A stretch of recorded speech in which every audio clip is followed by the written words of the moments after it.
You left your home country, Afghanistan. Why? The main problem was, I was translating with American soldiers in Afghanistan, and I don't have other choice to do work in Afghanistan without this because I was a graduate, and I have to work with like a government and like other things. So I choose to work with the American soldiers as a translator. So in our town we have a lot of that kind of Taliban peoples, and they did not let us to work with American soldiers or somebody in a government police or something like that. So I was working. They told me 3-4 times that let this work, don't work with them. So I did not accept, and they kidnapped my one brother, and he was also working with me as an operator of machine. He was operator of machine. He was working with me, so they kidnapped them. And after that, they called me for 3 times, and they attacked on me. And I was a slave at that time, so I decided to let a country because I don't have any other options. How did you manage to come to this place? Yeah, it was so difficult. I have some of money to work with them, and I gave to the agents that take me from one country to other country. It was so difficult in the way. I never came like this, and I never seen that kind of things in my whole life. People are going by walk in forests, in the rivers. So I pay money to cross the countries one by one. And then I managed and I came to Bosnia. So you went by plane to Iran, Yeah. and then? From Iran I went to Turkey by walk. From Turkey to Greece by walk, by cars in forest. And from Greece, I went to Serbia. And from Serbia I came to Bosnia.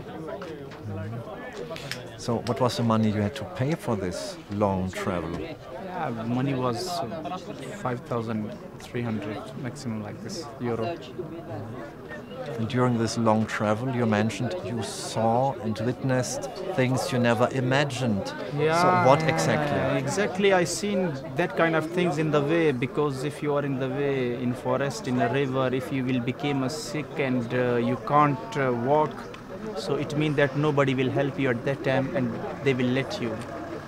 Nobody will give you water to drink, nobody will give you food to eat. If somebody have it, they will not give you to eat. So this was so difficult, And on the night, if the weather is so cold, so you don't have anything to take on you.